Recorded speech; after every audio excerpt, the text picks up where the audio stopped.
नमस्कार दोस्तों, मैं कुलदीप सिंह स्वागत करता हूं हमारे अपने चैनल धुरंधर क्लासेस यूट्यूब चैनल पर। जैसा कि दोस्तों हमारी चर्चा चल रही थी जैव प्रक्रम परिवहन के ऊपर हमारी चर्चा चल रही थी और इससे रिलेटेड हम 60 तक क्वेश्चन कर चुके थे। इससे आगे के क्वेश्चन हम आज की क्लास में करेंगे, तो क्लास में एंड तक बने रहिए। हम क्लास को बिना देरी के शुरू करते हैं। यहाँ पे हमें क्वेश्चन दे रखा है कि एक स्वस्थ व्यक्ति के रक्त में हीमोग्लोबिन की कुल मात्रा होती है। एक स्वस्थ व्यक्ति के रक्त में हीमोग्लोबिन की कुल मात्रा कितनी होती है? तो यहाँ पे ऑप्शन हमें दे रखा है। ए ऑप्शन 15 ग्राम दे रखा है, बी ऑप्शन 400 ग्राम दे रखा है, सी ऑप्शन 800 ग्राम दे रखा है और डी ऑप्शन 1500 ग्राम दे रखा है। चारों में से कौन सा ऑप्शन राइट ऑप्शन होगा?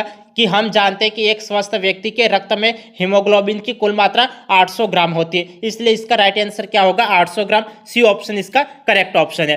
क्योंकि हम क्या जानते हैं? हम जानते हैं कि एक स्वस्थ व्यक्ति के रक्त में हीमोग्लोबिन की कुल मात्रा 800 ग्राम होती है, इसलिए 800 ग्राम। सी ऑप्शन इसका करेक्ट ऑप्शन है।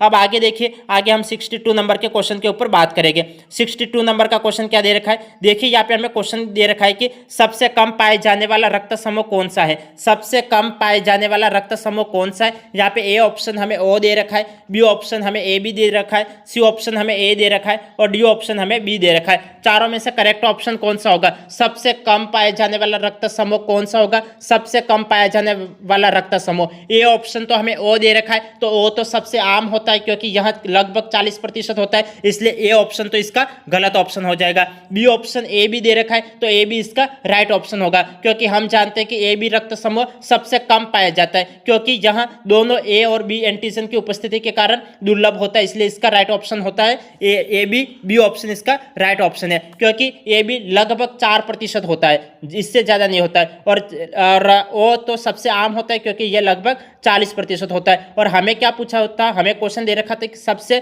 कम पाए जाने वाला रक्त समूह कौन सा है, तो ए बी रक्त समूह सबसे कम पाया जाता है, इसलिए ए बी इसका राइट ऑप्शन है। B option.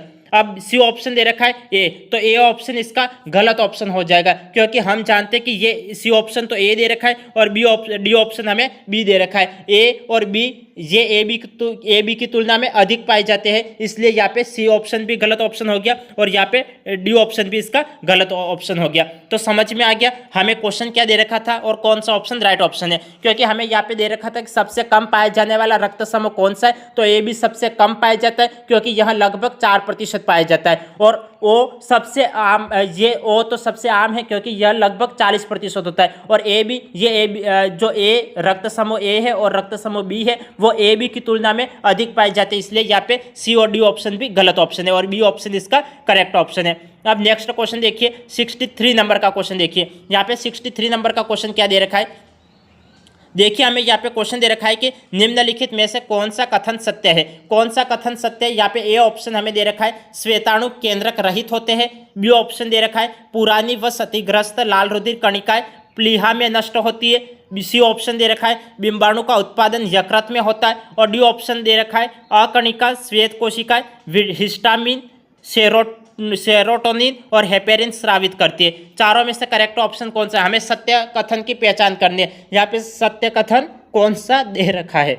तो देखिए निम्नलिखित में से कौन सा कथन सत्य है? यहाँ पे ए ऑप्शन दे रखा है कि श्वेताणु केंद्रक रहित होते हैं, तो यहाँ पे श्वेताणु केंद्रक रहित थोड़े होते, श्वेताणु तो केंद्रक युक्त होते हैं, इसलिए यहाँ पे ए ऑप्शन तो गलत ऑप्शन होगा क्योंकि हमें सही कथन की पहचान करनी है। यदि केंद्रक युक्त होते हैं ये दे रखा होता तब तो ये राइट ऑप्शन होता, लेकिन यहाँ पे केंद्रक रहित दे रखा इसलिए ये गलत ऑप्शन है।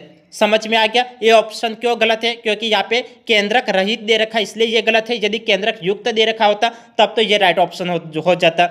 बी ऑप्शन दे रखा है कि पुरानी व क्षतिग्रस्त लाल रुधिर कणिकाएं प्लीहा में नष्ट होती है। ये तो सही बात है क्योंकि पुरानी और क्षतिग्रस्त लाल रुधिर कणिकाएं प्लीहा में नष्ट होती है, जो शरीर की एक सामान्य प्रक्रिया होती है, इसलिए यहाँ पे सत्य कथन तो बी ऑप्शन ही हो जाएगा। बी ऑप्शन इसका सत्य कथन है क्योंकि पुरानी और क्षतिग्रस्त लाल रुधिर कणिकाएं प्लीहा में नष्ट होती है, इसलिए यहाँ पे बी ऑप्शन इसका करेक्ट ऑप्शन। सी ऑप्शन देखिए, सी ऑप्शन दे रखा है बिंबाणु का उत्पादन यकृत में होता है, तो यहाँ पे सी ऑप्शन भी गलत ऑप्शन है क्योंकि यहाँ पे बिंबाणु का उत्पादन यकृत में होता है, ये दे रखा है, ये यकृत में थोड़ा है होता है। डिंबाणु का उत्पादन तो अस्थि मज्जा में होता है, इसलिए यहाँ पे ये यकृत दे रखा है, इसलिए ये गलत हो गया। क्योंकि यदि दे रखा होता कि डिंबाणु का उत्पादन अस्थि मज्जा में होता है, ये दे रखा होता तो इसका राइट आंसर होता। लेकिन यहाँ पे दे रखा है कि डिंबाणु का उत्पादन यकृत में होता है, ये दे रखा है, इसलिए यहाँ पे यकृत गलत हो गया। जबकि इसकी जगह अस्थि मज्जा दे रखा होता तो ये राइट ऑप्शन हो जाता। डी ऑप्शन दे रखा है कि अकणिका श्वेत कोशिकाएं हिस्टामिन, सेरोटोनिन और हेपेरिन स्रावित करती है। देखो ये भी गलत ऑप्शन है, क्योंकि हिस्टामिन, सेरोटोनिन और हेपेरिन तो बेसोफिल्स द्वारा स्रावित होते हैं, इसलिए यहाँ पे ये गलत ऑप्शन है। यहाँ पे दे रखा है कि अकणिका श्वेत कोशिकाएं हिस्टामिन, सेरोटोनिन और हेपेरिन स्रावित करती है, ये दे रखा है, इसलिए ये गलत है। यदि अकणिका श्वेत कोशिकाएं की जगह आपको दे रखा होता कि जैसे बेसोफिल्स दे रखा होता तो ये राइट ऑप्शन होता, क्योंकि हम जानते हैं कि हिस्टामिन, सेरोटोनिन, हेपेरिन ये बेसोफिल्स कणिका द्वारा स्रावित होते हैं, इसलिए इसका right option B option correct option है। अब आगे देखिए, आगे हम बात करेंगे 64 नंबर के क्वेश्चन के ऊपर बात करते हैं। यहाँ पे 64 नंबर का क्वेश्चन क्या दे रखा है, क्वेश्चन को ध्यानपूर्वक समझिए। यहाँ पे क्वेश्चन दे रखा है कि निम्नलिखित में से किस रक्त समूह को एक सार्वभौमिक प्राप्तकर्ता के रूप में संदर्भित किया जाता है। किसे सार्वभौमिक प्राप्तकर्ता के रूप में संदर्भित किया जाता है, तो इसका राइट ऑप्शन कौन सा होगा कि इसका राइट ऑप्शन ए बी इसका राइट ऑप्शन होगा। क्योंकि यहाँ पे ए ऑप्शन तो हमें ए बी दे रखा है, बी ऑप्शन हमें ए दे रखा है, सी ऑप्शन ओ दे रखा है और डी ऑप्शन बी दे रखा है। तो राइट ऑप्शन तो ए बी होगा, क्योंकि हम जानते हैं कि एक सार्वभौमिक प्राप्तकर्ता के रूप में संदर्भित किया जाता है। कौन संदर्भित किया जाता है, ए बी संदर्भित किया जाता है, क्योंकि ए बी रक्त समूह को सार्वभौमिक प्राप्तकर्ता कहा जाता है, क्योंकि इसमें ए और बी दोनों एंटीजन होते हैं, जिससे यह सभी रक्त समूह से रक्त ले सकता है, इसलिए इसका ए बी इसका राइट ऑप्शन है। यहाँ पे ए, ओ और बी गलत ऑप्शन है, क्योंकि ए, ओ और बी ये विशिष्ट एंटीजन, इसमें विशिष्ट एंटीजन की कमी होती है, जिसके कारण वे सभी से रक्त नहीं ले सकते हैं, इसलिए यहाँ पे बी ऑप्शन भी गलत, ओ यहाँ पे सी ऑप्शन भी गलत और डी ऑप्शन भी गलत ऑप्शन है। ए बी इसका राइट आंसर है, क्योंकि ए बी रक्त समूह को सार्वभौमिक प्राप्तकर्ता कहा जाता है, क्योंकि इसमें ए और बी दोनों एंटीजन होते हैं और जिससे यह सभी रक्त समूह को ले सकता है। अब देखिए नेक्स्ट क्वेश्चन हमें क्या दे रखा है, 67 नंबर का क्वेश्चन देखिए, इस क्वेश्चन को समझिए। यहाँ पे हमें 67 नंबर का क्वेश्चन दे रखा है कि स्टेथोस्कोप में रोगी के दिल की धड़कन की ध्वनि डॉक्टर के कानों तक पहुंचती है। स्टेथोस्कोप में रोगी के दिल की धड़कन की ध्वनि डॉक्टर के कानों तक पहुंचती है, किसके माध्यम से पहुंचती है। यहाँ पे ए ऑप्शन दे रखा है बहु अपवर्तन द्वारा, बी ऑप्शन दे रखा है बहु परावर्तन द्वारा, सी ऑप्शन दे रखा है ध्रुवण द्वारा और डी ऑप्शन दे रखा है बहु विवर्तन द्वारा। चारों में से करेक्ट ऑप्शन कौन सा है। स्टेथोस्कोप में रोगी के दिल की धड़कन की ध्वनि डॉक्टर के कानों तक पहुंचती है, किसके द्वारा पहुंचती है, तो बहु परावर्तन द्वारा पहुंचती है, इसलिए यहाँ पे बहु परावर्तन द्वारा बी ऑप्शन इसका करेक्ट ऑप्शन है। क्योंकि हम जानते हैं कि स्टेथोस्कोप ध्वनि तरंगों के बहुल परावर्तन के सिद्धांत पर काम करता है और यहाँ रोगी के शरीर से निकलने वाली ध्वनि तरंग के स्टेथोस्कोप की नली की भीतर सतहों से कई बार टकराती है और परावर्तित होती है और इस प्रक्रिया से ध्वनि प्रवर्तित होकर डॉक्टर के कानों तक पहुंचती है, इसलिए बहुपरावर्तन द्वारा इसका राइट ऑप्शन है। समझ में आ गया होगा। यदि इसको आपको क्वेश्चन समझ में नहीं आए तो क्वेश्चन को रिपीट करके पढ़ लेना और क्लास को रिपीट करके देख लेना, आपको समझ में आ जाएगा। देखिए हमें क्वेश्चन क्या दे रखा है, स्टेथोस्कोप में रोगी के दिल की धड़कन की ध्वनि डॉक्टर के कानों तक कैसे पहुंचती है, तो हम जानते हैं कि स्टेथोस्कोप ध्वनि तरंगों के बहुल परावर्तन के सिद्धांत पर काम करता है और यह रोगी के शरीर में निकलने वाली ध्वनि तरंग के स्टेथोस्कोप की नली के भीतरी सतह से कई बार टकराती है और परावर्तित होती है और इस प्रक्रिया से ध्वनि परावर्तित होकर डॉक्टर के कानों तक पहुंचती है, इसलिए बी ऑप्शन इसका करेक्ट ऑप्शन है।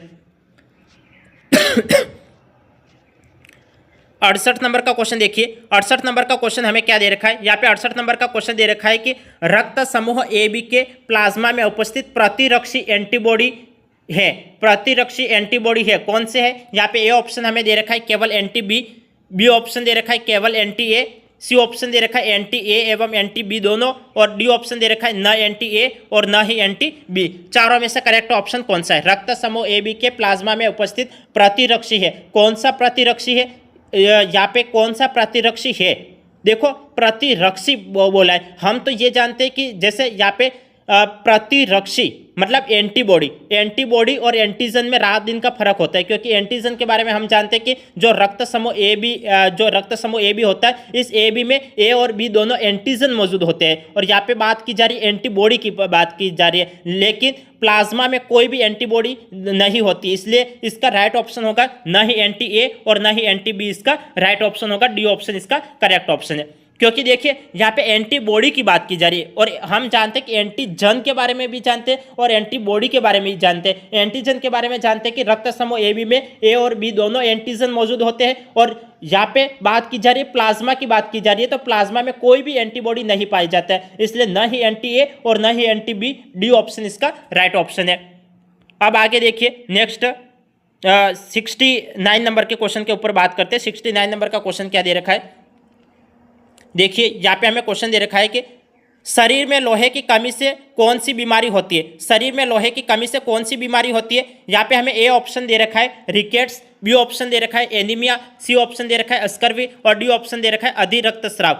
शरीर में लोहे की कमी से कौन सी बीमारी होती है, रिकेट्स, एनीमिया, स्कर्वी और अधि रक्तस्राव, चारों में से कौन सा ऑप्शन करेक्ट ऑप्शन है।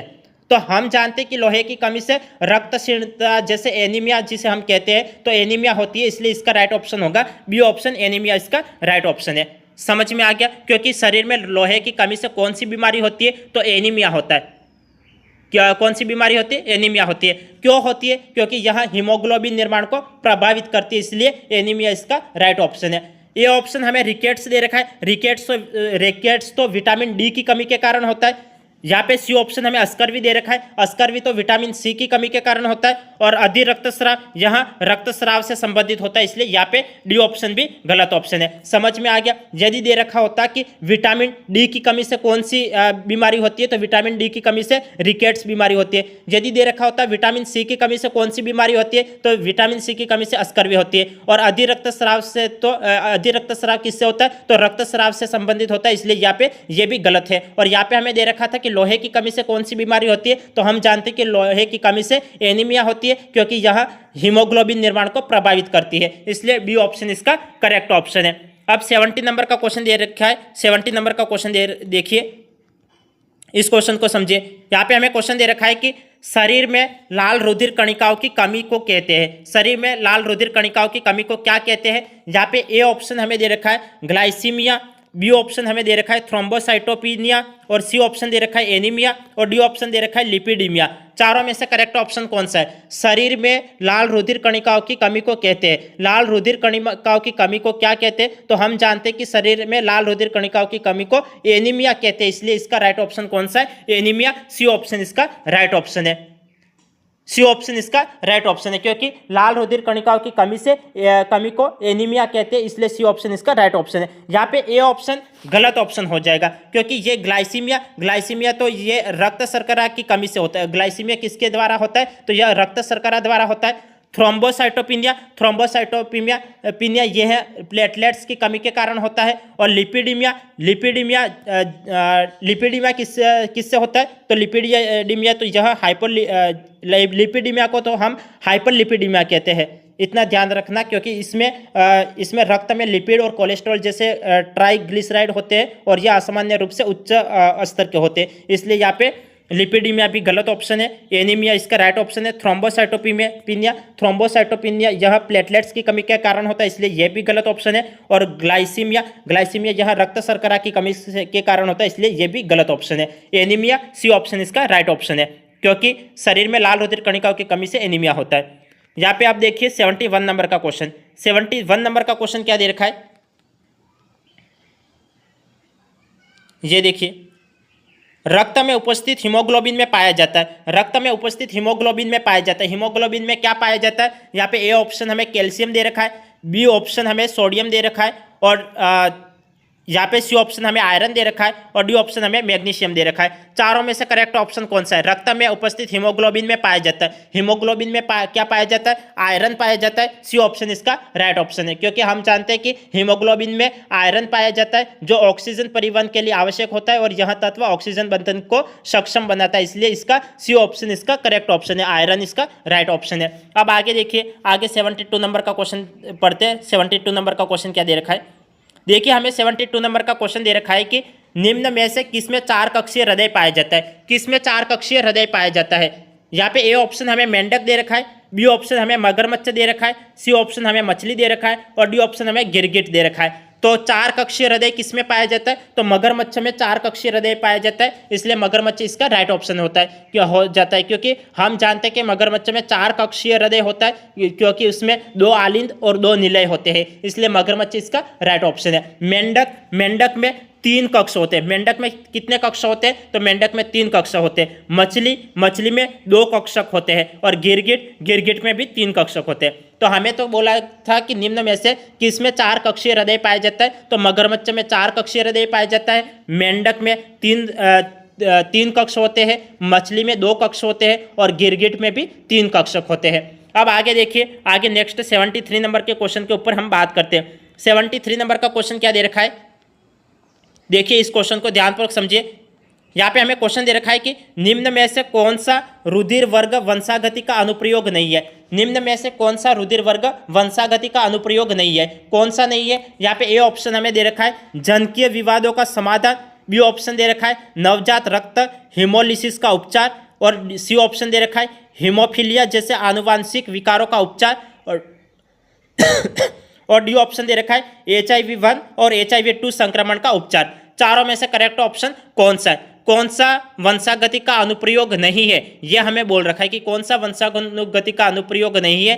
तो देखिए यहाँ पे जन्य के विवादों का समाधान, यहाँ पे ए ऑप्शन हमें दे रखा है जन्य के विवादों का समाधान, तो ये तो इसका उपयोग है, क्योंकि हम जानते हैं कि रुधिर वर्ग वंशागति का उपयोग तो ये जन्य के विवादों का समाधान ये तो होता है, और नवजात रक्त हिमोलिसिस का उपचार ये भी होता है, क्योंकि नवजात हिमोलिसिस ये भी इससे रिलेटेड ही है। हीमोफीलिया और आनुवांशिक विकारों का उपचार ये भी इसी में अध्ययन किया जाता है, रुधिर वर्ग में ही हीमोफीलिया और आनुवांशिक विकारों का अध्ययन उपचार किया जाता है, इसलिए ये भी राइट बोला गया है। और हमें तो अनुप्रयोग नहीं है, नेगेटिव वे में क्वेश्चन पूछा है, हमें नेगेटिव आंसर देना है। HIV-1 और HIV-2 संक्रमण का उपचार ये इससे संबंधित नहीं है, क्योंकि HIV-1 और HIV-2 यहाँ इसका उपचार नहीं है, इसलिए ये गलत ऑप्शन हो जाएगा। इसलिए हमें तो गलत ही पूछा था, इसलिए डी ऑप्शन इसका करेक्ट ऑप्शन है। समझ में आ गया? यदि किसी स्टूडेंट्स को नहीं समझ में आया है तो क्वेश्चन को रिपीट करके देख लीजिए। देखिए यहाँ पे हमें नेगेटिव वे में क्वेश्चन पूछ रखा है। यदि आपको नेगेटिव वे में क्वेश्चन पूछा जाता है तो नेगेटिव आंसर आपका राइट आंसर होगा, और पॉजिटिव वे में क्वेश्चन पूछा जाता है तो पॉजिटिव आंसर आपका राइट ऑप्शन होता है। यदि आपको पूछा होता कि कौन सा रुधिर वर्ग वंशागति का अनुप्रयोग है, ये पूछा होता तो ABC इसका राइट आंसर होता। लेकिन यहाँ पे पूछा गया कि कौन सा रुधिर वर्ग वंशागति का अनुप्रयोग नहीं है, ये हमें नेगेटिव वे में पूछा हुआ है, कौन सा अनुप्रयोग नहीं है, तो डी ऑप्शन इसका राइट ऑप्शन होगा, क्योंकि HIV-1 और HIV-2 संक्रमण उपचार का यहाँ रुधिर वर्ग वंशागति का अनुप्रयोग नहीं है। अब आगे देखिए, आगे हम 74 नंबर के क्वेश्चन के ऊपर बात करते हैं।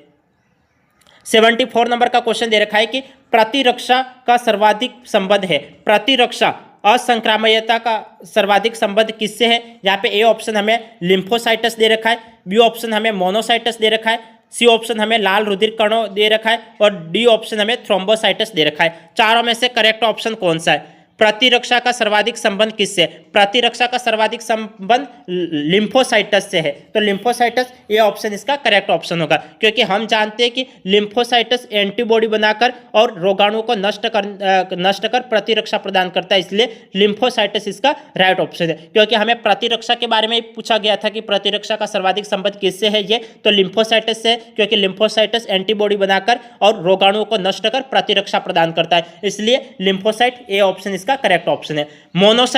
मोनोसाइट ये गलत ऑप्शन हो जाएगा, मोनोसाइट गलत ऑप्शन हो जाएगा। लाल रुधिर कणों ये भी गलत ऑप्शन हो जाएगा और थ्रोम्बोसाइट ये भी गलत ऑप्शन हो जाएगा, क्योंकि मोनोसाइट तो भक्षण का कार्य करते हैं, मोनोसाइट तो क्या करते हैं? भक्षण का कार्य करते हैं, और लाल रुधिर कणिका यहाँ ऑक्सीजन परिवहन का कार्य करते हैं। मोनोसाइटस तो भक्षण का कार्य करते हैं, इसलिए ये गलत है, और लाल रुधिर कणिका यह ऑक्सीजन परिवहन करने का काम करते हैं, इसलिए ये भी गलत है, और थ्रोम्बोसाइटस यह स्कंदन करते हैं, इसलिए ये भी गलत है। हमें तो प्रतिरक्षा के बारे में पूछा था, इसलिए लिम्फोसाइट राइट ऑप्शन है। मोनोसाइट क्या करते हैं? तो मोनोसाइट भक्षण करने का काम करते हैं। यहाँ पे लाल रुधिर कणिका RBC ऑक्सीजन परिवहन करने का काम करते हैं, और थ्रोम्बोसाइटस यह स्कंदन करने का काम करते हैं। इसलिए यहाँ पे बी सी डी गलत ऑप्शन और ए ऑप्शन इसका करेक्ट ऑप्शन। नेक्स्ट 75 नंबर का क्वेश्चन देखिए। 75 नंबर का क्वेश्चन क्या दे रखा है, देखिए ये क्वेश्चन, यहाँ पे हमें क्वेश्चन दे रखा है कि हृदय का प्राकृतिक पेसमेकर क्या है। हृदय का प्राकृतिक पेसमेकर क्या है, यहाँ पे ए ऑप्शन दे रखा है एसे नोड, बी ऑप्शन दे रखा है पुरकिंजे तंतु, सी ऑप्शन दे रखा है कोर्डे टेडिनी और डी ऑप्शन दे रखा है मिट्रल वाल्वा। चारों में से करेक्ट ऑप्शन कौन सा है? ए से नोड को हम साइनो एट्रियल कहते हैं, ये आपको ध्यान होगा।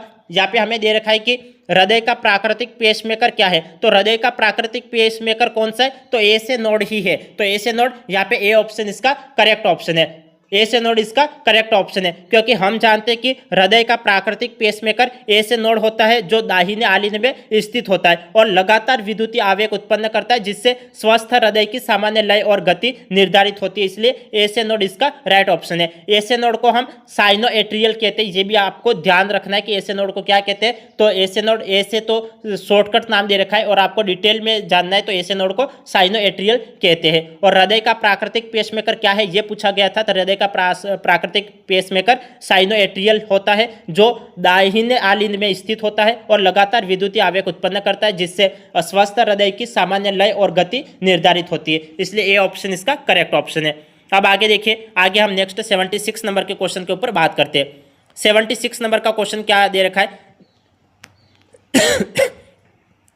देखिए, हमें 76 नंबर का क्वेश्चन दे रखा है कि एक व्यक्ति दुर्घटना में घायल हो जाता है, उसके रक्त समूह की जांच के लिए समय नहीं है, उसे निम्न में से कौन सा खून दिया जाना चाहिए। यहाँ पे ए ऑप्शन दे रखा है ए बी और R H plus, B option दे रखा है ओ और R H plus, C option दे रखा है ओ और आर एच माइनस और डी ऑप्शन दे रखा है ए बी और आर एच माइनस। तो करेक्ट ऑप्शन कौन सा है, करेक्ट ऑप्शन कौन सा है, इनमें से करेक्ट ऑप्शन कौन सा है? देखो, एक घायल व्यक्ति है और उसे रक्त समूह की जांच के लिए उसके पास समय नहीं है और उसे निम्न में से कौन सा खून दिया जाना चाहिए, कौन सा खून दिया जाना चाहिए। RH प्लस तो हम दे ही नहीं सकते, क्योंकि RH प्लस देंगे तो कोई भी घटना घटित होने की संभावना हो सकती है, इसलिए संभावना होगी, इसलिए RH प्लस तो हमें देना ही नहीं है, इसलिए ए ऑप्शन तो गलत ऑप्शन हो जाएगा। बी ऑप्शन में भी RH प्लस दे रखा है, इसलिए बी ऑप्शन भी गलत ऑप्शन हो जाएगा। सी ऑप्शन में RH माइनस दे रखा है और डी ऑप्शन में ए बी और RH माइनस दे रखा है। तो हम कौन सा राइट ऑप्शन करेंगे, क्योंकि हम देंगे ओ और RH माइनस देंगे, क्योंकि हम जानते हैं कि ओ और RH माइनस रक्त समूह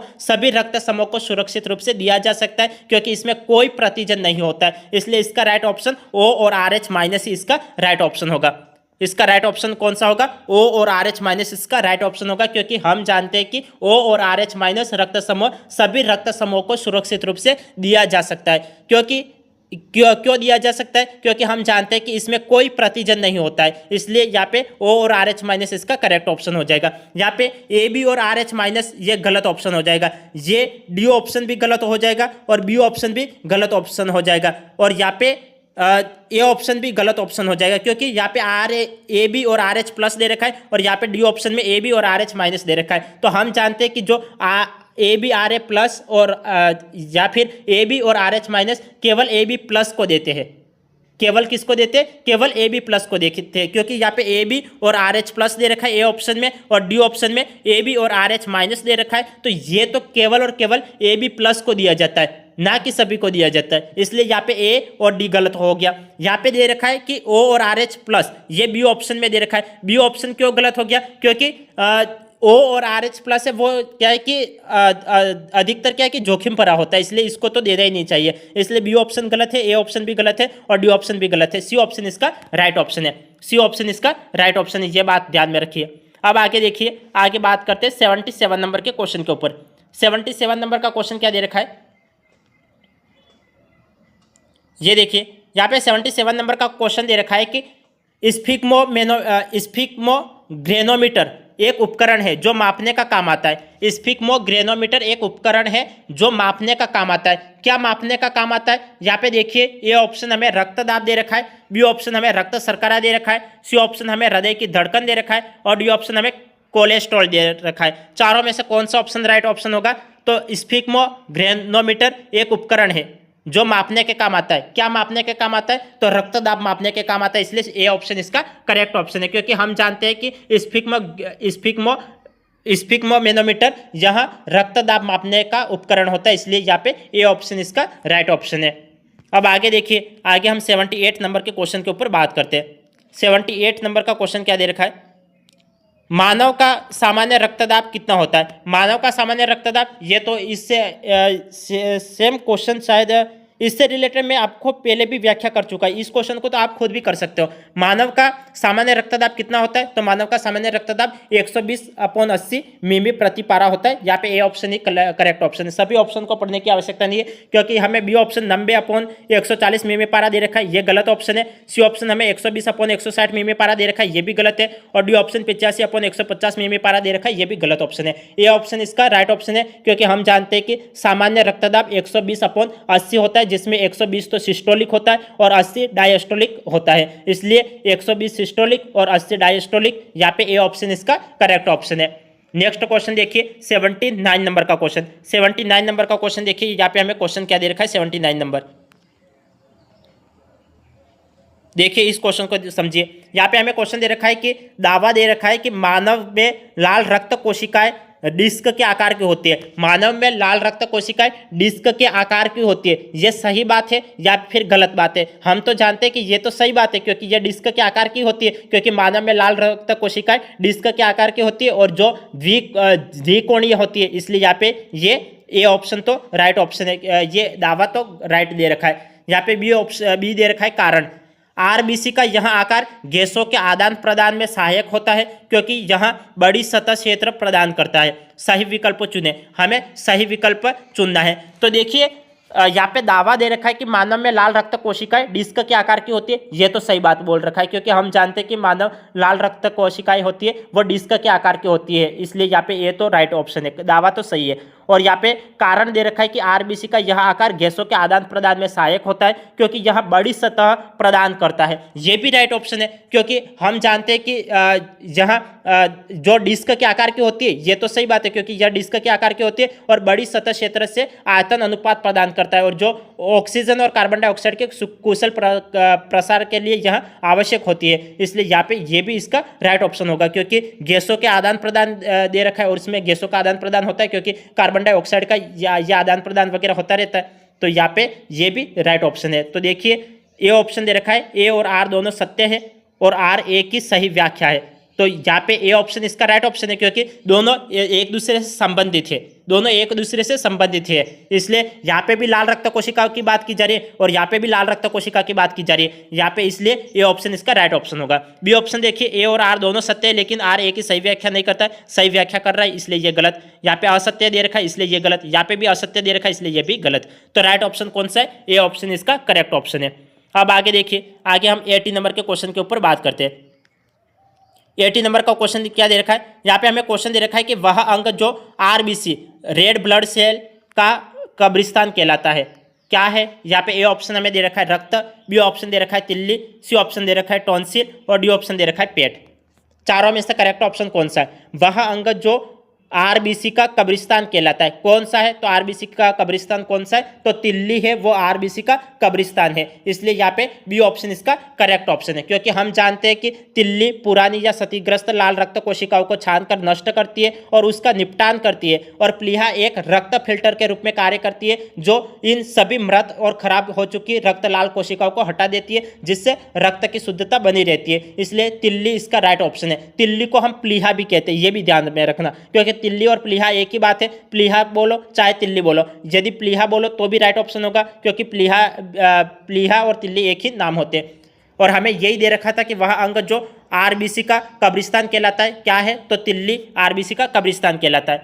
अब आगे देखिए, आगे हम 81 नंबर के क्वेश्चन के ऊपर बात करते हैं। 81 नंबर का क्वेश्चन क्या दे रखा है, देखिए यहाँ पे ये क्वेश्चन, यहाँ पे हमें क्वेश्चन दे रखा है कि निम्नलिखित में से कौन सा लसिका तंत्र का हिस्सा नहीं है। कौन सा लसिका तंत्र का हिस्सा नहीं है, यहाँ पे ए ऑप्शन हमें टॉन्सिल दे रखा है, बी ऑप्शन हमें एडेनोइड दे रखा है, सी ऑप्शन हमें तिल्ली दे रखा है और डी ऑप्शन हमें पेट दे रखा है। तो हम जानते हैं कि टॉन्सिल, एडेनोइड और तिल्ली, ये तीनों तो लसिका तंत्र के हिस्से होते हैं। यदि हमें पूछा होता कि कौन सा लसिका तंत्र का हिस्सा होता है, ये पूछा होता तो ए बी सी इसका राइट ऑप्शन होता। लेकिन यहाँ पे पूछा गया कि निम्नलिखित में से कौन सा लसिका तंत्र का हिस्सा नहीं है, तो पेट है वो लसिका तंत्र का हिस्सा नहीं है, इसलिए बी ऑप्शन इसका राइट ऑप्शन है। क्योंकि पेट तो पाचन तंत्र का अंग होता है, इसलिए पेट गलत है।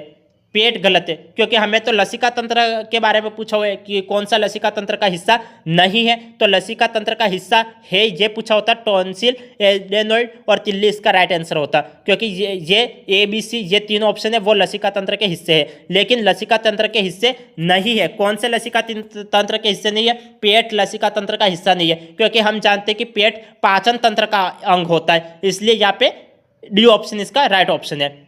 अब आगे देखिए, आगे हम बात करते हैं 82 नंबर के क्वेश्चन के ऊपर। 82 नंबर का क्वेश्चन क्या दे रखा है यहाँ पे? ये देखिए, यहाँ पे हमें दे रखा है कि मानव हृदय में दाहिनी धमनी और निलय के जंक्शन पर कौन सा वाल्व उपस्थित होता है? मानव हृदय की दाहिनी धमनी और निलय के जंक्शन पर कौन सा वाल्व उपस्थित होता है? कौन सा वाल्व उपस्थित होता है? यहाँ पे ए ऑप्शन दे रखा है मिट्रल वाल्व, बी ऑप्शन दे रखा है bicuspid valve, C option हमें दे रखा है ट्राइक स्पीड वाल्व और डी ऑप्शन दे रखा है सेमी ल्यूनर वाल्व। चारों में से करेक्ट ऑप्शन कौन सा है? चारों में से करेक्ट ऑप्शन कौन सा है? देखिए, चारों में से करेक्ट ऑप्शन कौन सा है? तो ट्राइक स्पीड वाल्व इसका राइट ऑप्शन है, सी ऑप्शन इसका राइट ऑप्शन होता है, क्योंकि हम जानते हैं कि यहाँ पे दे रखा है कि मानव हृदय में दाहिनी धमनी और निलय के जंक्शन में कौन सा वाल्व होता है? तो ट्राइक स्पीड वाल्व होता है, क्योंकि दाहिनी धमनी और निलय के जंक्शन पर ट्राइक स्पीड वाल्व उपस्थित होता है, जो तीन पल्लियों से बना होता है और रक्त प्रवाह को नियंत्रित करने के लिए खुलता और बंद होता है, इसलिए इसका ट्राइक स्पीड वाल्व इसका राइट ऑप्शन है। यहाँ पे ए ऑप्शन गलत ऑप्शन हो जाएगा, मिट्रल वाल्व गलत ऑप्शन हो जाएगा और बाइक स्पीड वाल्व ये भी गलत ऑप्शन हो जाएगा, क्योंकि मिट्रल वाल्व को ही तो बाइक स्पीड वाल्व बोलते हैं। दोनों देखो अलग अलग नाम भी आपको ध्यान में रखना है। जैसे हमने पहले आपको बताया था कि तिल्ली को प्लीहा भी कहते हैं और प्लीहा को तिल्ली भी कहते हैं, ठीक इसी तरीके से मिट्रल वाल्व को बाइक स्पीड भी कहते हैं और बाइक स्पीड वाल्व को मिट्रल वाल्व भी कहते हैं, क्योंकि ये दोनों एक ही नाम है और यहाँ बाय आलिंद और बाय निलय के बीच होता है, इसलिए यहाँ पे ये बी और ए और बी दोनों ऑप्शन गलत ऑप्शन हो गए। डी ऑप्शन दे रखा है semi lunar valve, semi lunar valve ये भी गलत ऑप्शन है, क्योंकि हम जानते हैं कि सेमी ल्यूनर वाल्व यहाँ दाहिने निलय और फुफ्फुसी धमनी के बीच पाया जाता है, इसलिए यह भी गलत ऑप्शन है। यहाँ पे तो हमें पूछा गया था कि मानव हृदय में दाहिनी धमनी और निलय के जंक्शन में कौन सा वाल्व उपस्थित होता है? तो ट्राइक स्पीड वाल्व इसका राइट ऑप्शन है। यदि पूछा होता दाहिने निलय और फुफ्फुसी धमनी के बीच कौन सा वाल्व पाया जाता है, तो फुफ्फुसी यहाँ पे सेमी ल्यूनर वाल्व या फिर फुफ्फुसी वाल्व इसका राइट ऑप्शन होता, क्योंकि देखो एग्जामिनर आपको प्रश्न किसी भी तरीके से पूछ सकता है। आपको यह भी पूछा जा सकता है कि दाहिने निलय और फुफ्फुसी धमनी के बीच में कौन सा वाल्व पाया जाता है,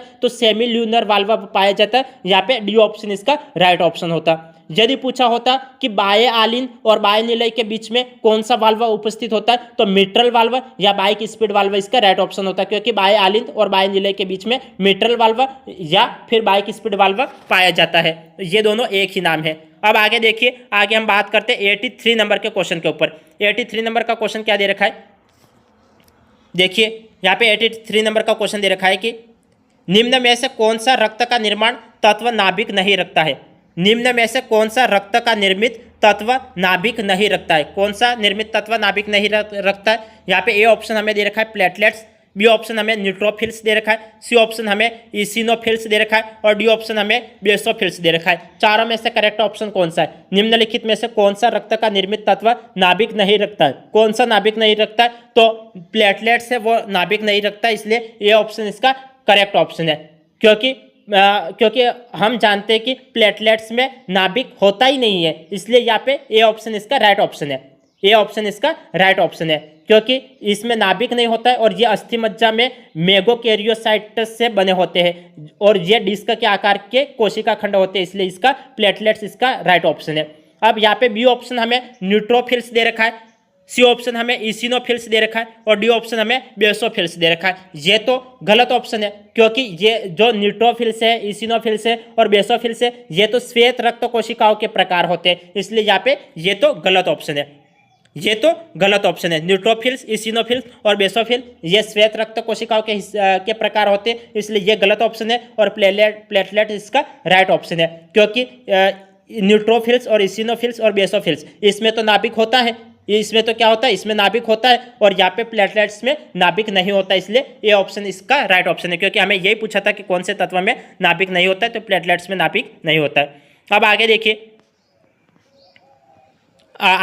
आगे हम 84 नंबर के क्वेश्चन के ऊपर बात करते हैं। इस क्वेश्चन को समझिए। यहाँ पे हमें क्वेश्चन दे रखा है कि यहाँ पे ये क्वेश्चन देखिए, हमें दे रखा है कि आरबीसी में ग्लाइकोलाइसिस का अंतिम उत्पाद क्या है। आरबीसी में ग्लाइकोलाइसिस का अंतिम उत्पाद क्या है। यहाँ पे ए ऑप्शन हमें दे रखा है 3-फॉस्फोग्लिसरेट, बी ऑप्शन दे रखा है एसिटिल CoA, सी ऑप्शन दे रखा है लैक्टिक अम्ल और डी ऑप्शन हमें दे रखा है पिरुविक अम्ल। चारों में से करेक्ट ऑप्शन कौन सा है।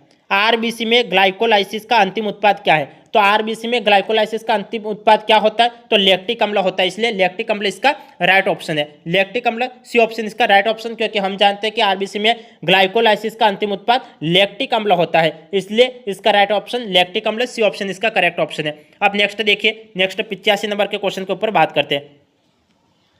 85 नंबर का क्वेश्चन क्या दे रखा है, यहाँ पे देखिए, यहाँ में क्वेश्चन दे रखा है कि निम्नलिखित में से कौन सा रक्त का थक्का बनने के लिए आवश्यक नहीं है। कौन सा रक्त का थक्का बनने के लिए आवश्यक नहीं है। यहाँ पे ए ऑप्शन हमें थ्रोम्बिन दे रखा है, बी ऑप्शन हमें विटामिन के दे रखा है, सी ऑप्शन हमें कैल्शियम दे रखा है और डी ऑप्शन हमें प्रोस्टासाइक्लिन दे रखा है। चारों में से करेक्ट ऑप्शन कौन सा है। निम्नलिखित में से कौन सा रक्त का थक्का बनने के लिए आवश्यक नहीं है। कौन सा आवश्यक नहीं है, कौन सा आवश्यक नहीं है। यहाँ पे ए ऑप्शन तो थ्रोम्बिन दे रखा है, बी ऑप्शन विटामिन के दे रखा है और सी ऑप्शन हमें कैल्शियम दे रखा है। ये तो थ्रोम्बिन, विटामिन के और कैल्शियम, ये तो रक्त का थक्का बनने की प्रक्रिया के विभिन्न चरण होते हैं, इसलिए यहाँ पे ये तो गलत ऑप्शन हो जाएंगे।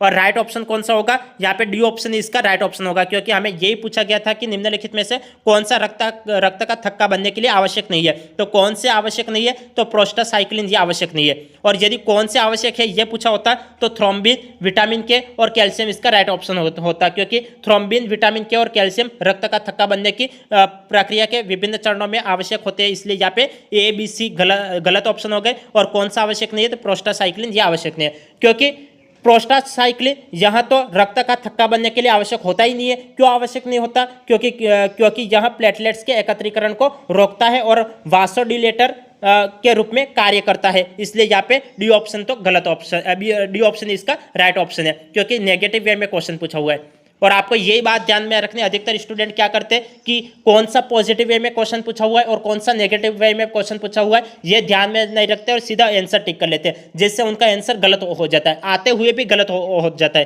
क्योंकि यहाँ पे लास्ट में ये देखिए, यहाँ पे नहीं लिखा हुआ है, कहाँ सत्य लिखा हुआ है, कहाँ असत्य लिखा हुआ है, कहाँ हाँ लिखा हुआ है और कहाँ नहीं लिखा हुआ है। ये बात आपको साइंस में विशेष रूप से ध्यान में रखनी है, और साइंस में अधिकतर ऐसे ही प्रश्न पूछे जाते हैं।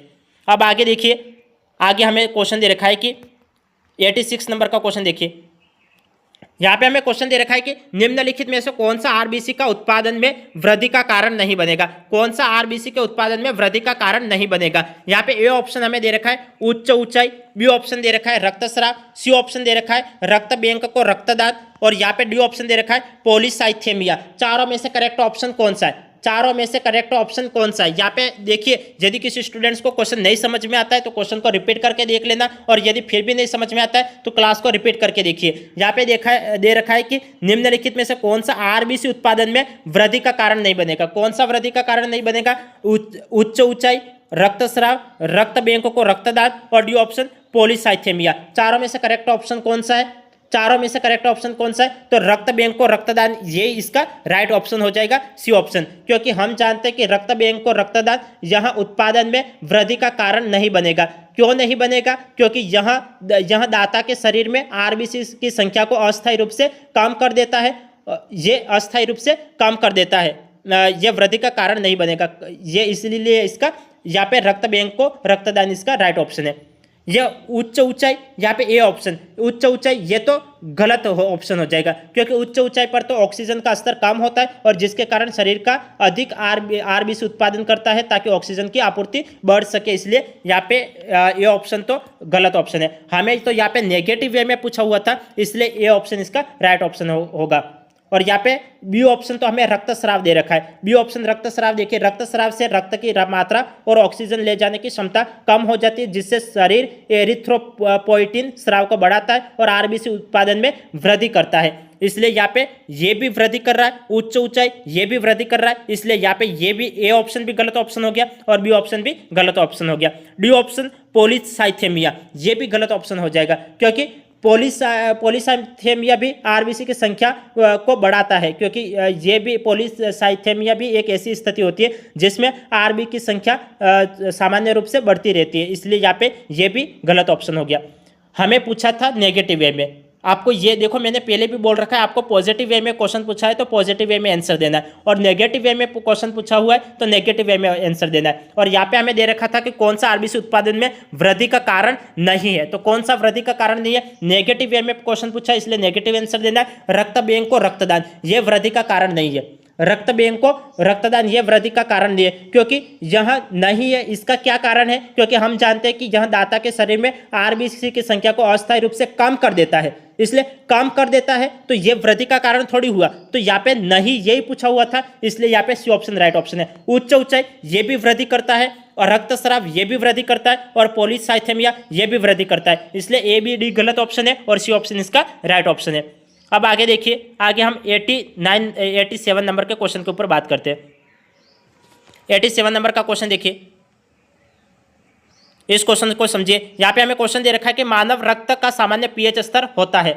मानव रक्त का सामान्य पीएच स्तर क्या है, यहाँ पे ए ऑप्शन हमें 2.35 दे रखा है, बी ऑप्शन हमें 4.35 दे रखा है, सी ऑप्शन 6.35 दे रखा है, और डी ऑप्शन 7.35 दे रखा है। चारों में से करेक्ट ऑप्शन कौन सा है, तो हम जानते हैं कि मानव रक्त का सामान्य पीएच कितना होता है, 7.35 होता है, इसलिए 7.35 इसका राइट ऑप्शन है। 7.35 इसका राइट ऑप्शन है। मानव रक्त का सामान्य पीएच स्तर क्या है, तो 7.35, क्योंकि मानव रक्त का सामान्य पीएच स्तर 7.35 होता है, इसलिए इसका राइट ऑप्शन 7.35 है। अब आगे देखिए, आगे हम बात करेंगे 88 नंबर के क्वेश्चन के ऊपर। 88 नंबर का क्वेश्चन देखिए, यहाँ पे हमें क्वेश्चन दे रखा है कि अस्थि मज्जा निम्नलिखित में से किस में अनुपस्थित होता है। अस्थि मज्जा निम्नलिखित में से किस में अनुपस्थित होता है। यहाँ पे ए ऑप्शन हमें सरीसृप दे रखा है, बी ऑप्शन हमें मछलियां दे रखा है, सी ऑप्शन हमें उभयचर दे रखा है, और डी ऑप्शन हमें पक्षी दे रखा है। चारों में से करेक्ट ऑप्शन कौन सा, अस्थि मज्जा निम्नलिखित में से किस में अनुपस्थित होता है, तो किस में अनुपस्थित होता है, तो पक्षी में अनुपस्थित होता है, इसलिए पक्षी इसका राइट ऑप्शन है। क्योंकि हम जानते हैं कि पक्षियों में हड्डियां आमतौर पर खोखली होती है और जो उड़ान के लिए हल्की होती है, और इन खोखली हड्डियों में अस्थि मज्जा अनुपस्थित होता है, और इसके रक्त कोशिका उत्पादन तिल्ली और यकृत जैसे अन्य अंगों द्वारा होता है, इसलिए इसका राइट ऑप्शन पक्षी है, क्योंकि अस्थि मज्जा पक्षियों में अनुपस्थित होता है। बाकी सरीसृप में भी अस्थि मज्जा होता है, मछलियों में भी होता है, और उभयचर प्राणी में भी होता है, जबकि पक्षी में नहीं होता, इसलिए डी ऑप्शन इसका राइट ऑप्शन है। डी ऑप्शन इसका राइट ऑप्शन है, क्योंकि पक्षियों में यहाँ पे अस्थि मज्जा अनुपस्थित होता है। आगे देखिए, आगे हम बात करेंगे 89 नंबर के क्वेश्चन के ऊपर। ये देखिए 89 नंबर का क्वेश्चन। 89 नंबर का क्वेश्चन देखिए, यहाँ पे हमें क्वेश्चन दे रखा है कि नव परिसंचरण तंत्र में धमनियों के संबंध में निम्नलिखित कथनों में से कौन सा कथन सत्य है। यहाँ पे ए ऑप्शन दे रखा है, सभी धमनियां शुद्ध रक्त ले जाती है। यहाँ पे बी ऑप्शन दे रखा है, धमनियों में वाल्व होते हैं। सी ऑप्शन दे रखा है, धमनियों की दीवारें मोटी होती है, और डी ऑप्शन दे रखा है, धमनियां हृदय से अन्य अंगों तक रक्त ले जाती है। अब इनमें से हमें सत्य कथन, देखो सत्य कौन सा है और असत्य कौन सा है, यह हमें पहचान करने। अब यहाँ पे सत्य कौन सा है, देखिए यहाँ पे हमें दे रखा है कि सभी धमनियां शुद्ध रक्त ले जाती है। ये तो गलत ऑप्शन हो जाएगा, क्योंकि सभी धमनियां शुद्ध रक्त नहीं ले जाती है, सभी धमनियां शुद्ध रक्त नहीं ले जाती, इसलिए इसका राइट ऑप्शन ये तो गलत ऑप्शन है। क्योंकि हम जानते हैं कि सभी धमनियां शुद्ध रक्त तो नहीं ले जाती है, जैसे हम मान लेते हैं कि फुफ्फुसी धमनियां ये विऑक्सीजन युक्त रक्त ले जाती है, क्योंकि उसमें तो शुद्ध रक्त थोड़ी होता है, उसमें ऑक्सीजन वगैरह भी शामिल होते हैं, इसलिए यहाँ पे ये ऑप्शन तो गलत ऑप्शन हो गया। बी ऑप्शन दे रखा है, धमनियों में वाल्व होते, धमनियों में वाल्व होते, ये भी गलत ऑप्शन है, क्योंकि धमनियों में वाल्व होते ही नहीं है, धमनियों में वाल्व थोड़ी होते, इसलिए यहाँ पे बी ऑप्शन भी गलत है। सी ऑप्शन देखिए, धमनियों की दीवारें मोटी होती है, धमनियों की दीवारें मोटी होती है, ये तो सही बात है, क्योंकि धमनियों की दीवारें मोटी और पेशी दीवारें हृदय के पंपिंग दबाव को सहन करने के लिए होती है, इसलिए यहाँ पे ये तो सही ऑप्शन हो जाएगा, धमनियों की दीवारें मोटी होती है। डी ऑप्शन दे रखा है, धमनियां हृदय से अन्य अंगों तक रक्त ले जाती है, धमनियां हृदय से अन्य अंगों तक रक्त ले जाती है, ये तो सही बात है, क्योंकि धमनियां हृदय से विभिन्न अंगों और उत्तकों तक ऑक्सीजन युक्त रक्त ले जाती है, इसलिए यहाँ पे ये भी सही ऑप्शन है। इसलिए करेक्ट ऑप्शन कौन सा हो गया, करेक्ट ऑप्शन सी और डी इसका राइट ऑप्शन है। सी और डी उसका राइट ऑप्शन है, क्योंकि धमनियों की दीवारें मोटी होती है, ये तो सही बात है, और धमनियां हृदय से अन्य अंगों तक रक्त ले जाती है, ये भी सही बात है। तो सी और डी कहाँ दे रखा है, यह हमें सी ऑप्शन में दे रखा है, इसलिए सी ऑप्शन इसका राइट ऑप्शन है, सी ऑप्शन इसका राइट ऑप्शन है। अब आगे देखिए, आगे हम 90 नंबर के क्वेश्चन के ऊपर बात करते हैं।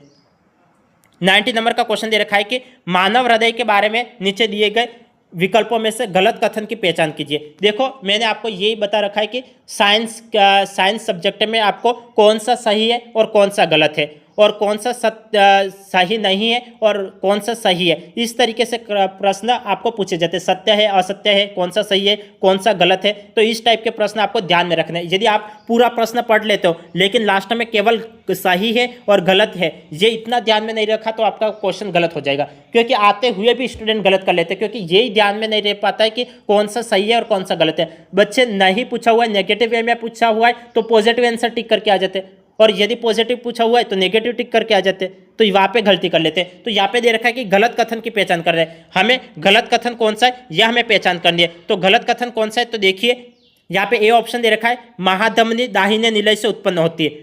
महाधमनी दाहिने निलय से उत्पन्न होती है, ये तो गलत ऑप्शन हो गया। क्यों, ये तो हमें तो क्या पूछा हुआ है, गलत ऑप्शन की पहचान करनी है, और हमें गलत ऑप्शन यहाँ पे ए ऑप्शन में ही दे रखा है कि महाधमनी दाहिने निलय में उत्पन्न होती है, क्योंकि महाधमनी दाहिने निलय में थोड़ी उत्पन्न होती है, ये तो बाएं निलय में उत्पन्न होती है। इसलिए यहाँ पे ए ऑप्शन इसका राइट ऑप्शन होगा, क्योंकि गलत कथन, और ये गलत कथन ही है क्योंकि यहाँ पे दाहिने निलय दे रखा है, जबकि महाधमनी तो बाएं निलय में उत्पन्न होती है। महाधमनी किस में उत्पन्न होती है, बाएं निलय में उत्पन्न होती है, इसलिए ये ए ऑप्शन इसका करेक्ट ऑप्शन है। यहाँ पे बाकी ऑप्शन नहीं पढ़ो तो भी अब तो चल जाएगा, क्योंकि बाकी के ऑप्शन राइट ही दे रखे होंगे, लेकिन अब तो पढ़ लेते। बाएं आलिंद और बाएं निलय के बीच का उद्घाटन बाइक स्पीड वाल्व द्वारा संरक्षित होता है। ये तो सही बात है, क्योंकि बाएं आलिंद और निलय के बीच में बाइक स्पीड वाल्व होता है। ये तो हम पहले भी व्याख्या कर चुके हैं, क्योंकि बाएं आलिंद और बाएं निलय के बीच का उद्घाटन बाइक स्पीड वाल्व द्वारा संरक्षित होता है, ये दे रखा है, और ये सही है क्योंकि बाएं आलिंद और निलय के बीच में बाइक स्पीड वाल्व होता है। यहाँ पे सी ऑप्शन दे रखा है, दाहिना निलय डाईऑक्सीजनेटेड ब्लड प्राप्त करता है, ये भी सही ऑप्शन दे रखा है, क्योंकि दाहिना निलय वी ऑक्सीजनेटेड रक्त प्राप्त करता है, इसलिए यहाँ पे ये भी सही बात है। और यहाँ पे डी ऑप्शन दे रखा है, साइटोएटियल नोड दाहिने आलिंद में उपस्थित होता है, ये भी सही बात है। साइनोएट्रियल नोड यह दाहिने आलिंद में उत्पन्न होता है, यह भी सही ऑप्शन दे रखा है।